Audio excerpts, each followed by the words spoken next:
வணக்கம் மக்களே. வடச்சட்டியில் உப்பு போட்டுக்கோங்க. அது கூட நிலக்கடலை போட்டுக்கோங்க. இது நல்லா வறுக்கணும். உப்பு போட்டு வறுக்கிறதுனால இது ஒன்று போல் வறுபடும். பாருங்கள், வறுத்தாச்சு. இதை எடுத்து தூரமாக வச்சிடலாம். இப்போ ஒரு பாத்திரத்தில் எண்ணெய் விட்டுக்கோங்க.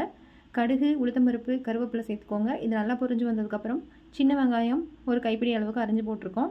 இதையும் நல்லா வதக்கி எடுத்துக்கோங்க. இது கூட 2 சொரக்காய், நீல சொரக்காய் தான் எடுத்திருக்கேன்.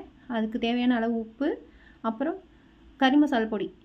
நீங்கள் அரைச்சதாக இருந்தால் கறி மசால் பொடி, இல்லை குழம்பு மிளகாத்தூளும் போட்டுக்கலாம். மஞ்சள் பொடி இதெல்லாம் போட்டு நல்லா வதக்கி விட்டுட்டு இதுக்கப்புறம் இதுக்கு தேவையானதை விட கொஞ்சம் அதிகமான தண்ணி நல்லா ஊற்றிக்கோங்க.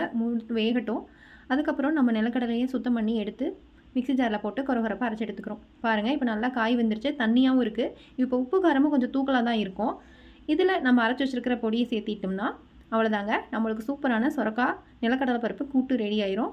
இதை சமைச்சு சாப்பிட்டுட்டு எப்படி இருக்குன்னு சொல்லுங்கள். செம்ம டேஸ்ட்டாக இருக்கும். நீங்கள் அடிக்கடி செய்வீங்க.